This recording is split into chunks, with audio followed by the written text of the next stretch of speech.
Hey guys, this is going to be my quick little video. Hopefully, it's nice and short on how I use inverse FVGs, how to, and most importantly, how we determine bias based on inverse FVGs. So, the number one thing when dealing with any ICT concept is liquidity, right? And that should always be your number one priority is identifying liquidity. And in my opinion, that is why inverse FVGs are um, so nice. They're such a valid tool. Not necessarily because um, it's like a super well respected PD array, but rather that it gives you a very good, easy way to determine draw to liquidity. So, best thing to do if you're looking for bias, you look for a sweep. Here's your sweep. Sell side liquidity is taken, right? And then and then you look for an FVG, and you look for it to get inversed. Okay, super simple, super basic. And then once we get a close above, you target your bias should continue to at least the most recent swing high or low, depending on which way you're going. But in this case, after this daily candle prints, I'm going to stay bullish for a move until at least here. And the two conditions I will entertain is I'm bullish until we get to here, and then I'm still going to be bullish until proven otherwise for moves, up to here, and then this one, and this. All of this is engineered low resistance liquidity, right? This is all trendline liquidity, all this here, right?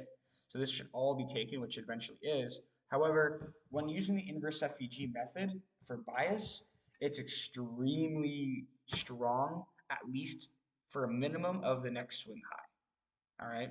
So if this was the candle that was most recently printed and I was trading this day, I am bullish for either a move to here or unless I'm proven otherwise, which is a close below here. So if you were looking for 1 to 2 simple trades a day and you're super disciplined, as you should be, and these are the things that and you're trying to create a set of rules, you should create yourself a rule set where on high time frame, if you can get your bias from inverse FEG on where the next draw is, do not allow yourself to take a trade inversing your bias. So for example, if you this closed above here like this, you should be bullish to here, and you should not even entertain the idea of shorts until we either hit this or we get a close below.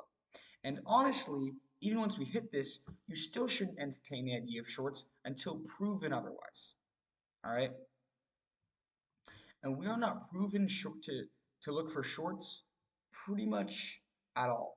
Like until about maybe like right here or something over here when we start to get bearish. But let's hop into some other examples here. I want to look at the 1 hour, the 4 hour chart. The daily is all. I mean, obviously the daily is an extremely powerful chart, but a lot of times when you're trading intraday price action, you're trying to take entries in the 1 and 5 minute, the 1 hour, the 4 hour. If you can find clean liquidity sweeps plus inversion FVGs, that's kind of all you need in terms of creating a bias. So liquidity sweep, clear 4 hour FVG, close below. I'm bearish. Where does this move begin? You can think this and this especially, right? These are the two main goals, and then obviously we have all of this down here. However, I'm thinking we're bearish on a close under. Minimum, I'm looking to here, right? That's like bare minimum, and then I'm obviously also going to be looking for draws below, thinking where else could we go? Oh my God, look at this. We have super low resistance liquidity from 4 taps here, right? And this is super obvious. Trendline liquidity, low resistance. This is going to get hit 99.9999% of the time, right? All you had to do is wait on a 4 hour chart for one of these things to inverse. right? That's all you had to do. We had no true inverses. I mean, I guess right here you kind of did. Whoops, right? However, what do I say about this is go down to like the 1 hour chart, and usually you can kind of determine why this might have failed. See the 90-minute. Usually you're going to find something on a lower time frame that's going to give you some intuition into why this failed. Here, 30-minute inverse FVG here, and then we get the push higher, right? So obviously these things aren't no PD array, no strategy is going to be 100% perfect, but this is a pretty darn good way to create daily bias. All right. Um, let's continue on the 1 hour chart. So what are we looking for? Looking for a sweep and then an inverse FVG for bias. Okay. Let's see here. Let's take this one. FVG. And then you also obviously want to come down to the smaller time frames as well. And see, when you have stuff like this, when the 30-minute provides a larger fair value gap than the hourly, I'm always going to use the bigger one just because that's where the true imbalance is. And this is kind of giving you the hourly here is giving you false narrative that the imbalance starts here, whereas the true imbalance is on the 30-minute. And you can also even look at the 15, but probably the 15 is going to be 2 FEGs. The 15 is identical pretty much. So 30-minute, the 15, whichever one you want to use is fine. But really you want to make sure you're glancing around between different time frames, not sticking to just one to kind of give you the true idea of where the FVG begins. Also, I want to see if I can find an example.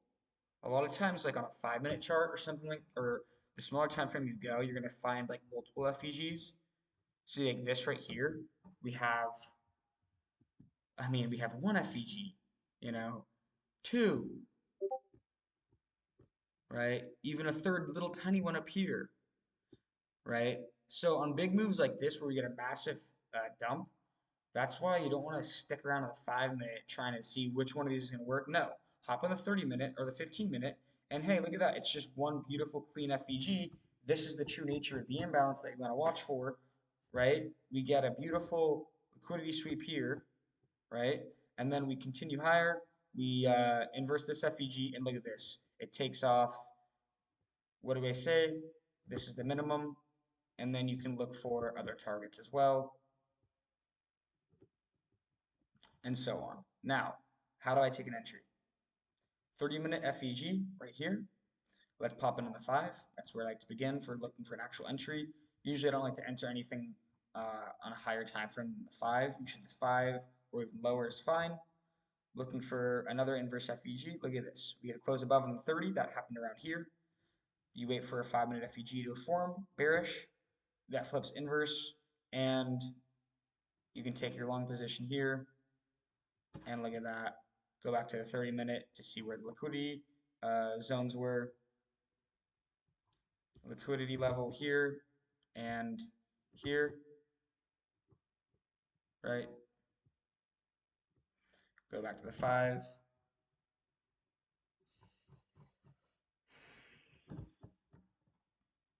Entry taken on the close above.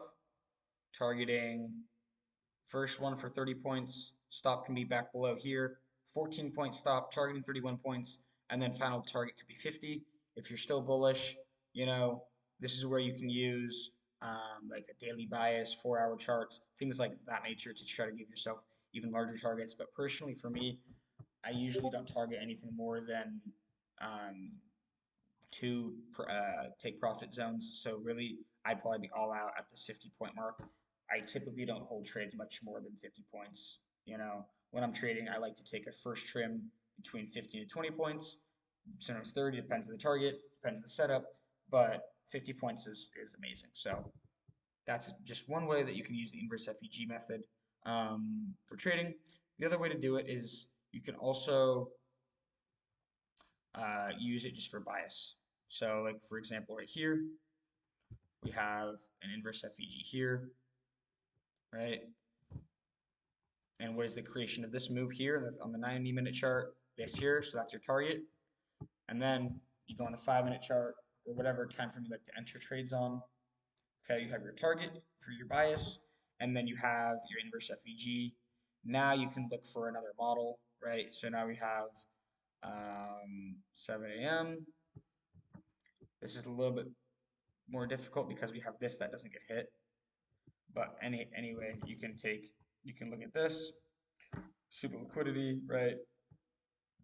And then maybe on the 1-minute chart, if you like to enter on the 1, let's see if I can get far enough back. There we go. On the 1-minute chart, let's take a look and see if there's any entries on here. It really just depends on the model that you like to trade. But go to the 1, we have another inverse here. That holds, you can enter off this, right? You can wait for an order block to form. Mean threshold of this order block is here, as you can see, 27.50. Mean threshold holds perfectly. That's algorithmic. You can enter, yeah, it really just depends on the model you want to trade. Or you can also enter after just at the top of something like this, right? Inverse FVG, wait for the close above, we close above, you enter here, take a big, go for the big move up to buy side, up here, whatever it may be. Or you trade the way I like to trade, where you, if you want to enter a trade like this, you wait for an inverse FVG. And if I were to take this FVG, inverse FVG here, I personally wouldn't take it because the creation of this move is here, and we're already taking this out before my entry even comes, really. So this is, in my opinion, not a valid entry. You could wait for the next one, potentially here. All right, and then this is a lot better. We get an entry here, trade down just a little bit, rally higher. At this point here, I'm putting stops to break even, and I'm probably putting a stop loss underneath this 1-minute order block here. Right? So this would be, if I was taking this trade here, I'd be looking for the close above, enter this, stop to break even there, stop underneath the order block, which is about 13, 12 points. Stop goes to break even at 9 points, and then I'm targeting probably a move, targeting a move probably up to the most recent area of liquidity that I can see, which is this candle right here, 36 points for the target, and then you can target, 60 points and then even 80 points and so on, kind of wherever your heart desires. You can also obviously throw in your standard deviation legs. So for something like this, you could do this, targeting there's for the perfect 4 standard deviations. You can see we tap into it and then reject. You can target, the first standard deviation, which we get a rejection at. 1, you can target 2, 2.54. There's a lot of different ways you can go about it for your targets. But yeah, the main focus here, I think, is using inverse FVGs on high time frames, 30-minute, 15-minute, hourly, 4-hour, daily, things like of that nature. Don't just stick to one. Make sure you get a good grasp of where the true balance is, and then use that for your bias for the next area of liquidity, and don't fade your bias no matter what, right? If your bias is, hey, there's an inverse FVG here, right? So let's go to this hourly really quick. I don't even know where that was. Here we go. Hourly inverse FVG. And what is the precursor of this move? What's the recent swing high? Holy crap, it's all the way up here. We're probably going to hit this. 9 times out of 10, we are hitting this as the bias. So that's a beautiful bias to have. Once we get above it, Do not allow yourself to take a short unless we close back below with conviction, displacement below, or we hit the swing high, right? That's a beautiful way to get a bias. And it gives you your it gives you your drawdown liquidity. It gives you very strict, clear conditions on what violates it and what continues the bias. Yeah, I guess that's the best way to say it. So, yeah, have a good one, guys. That's gonna do it.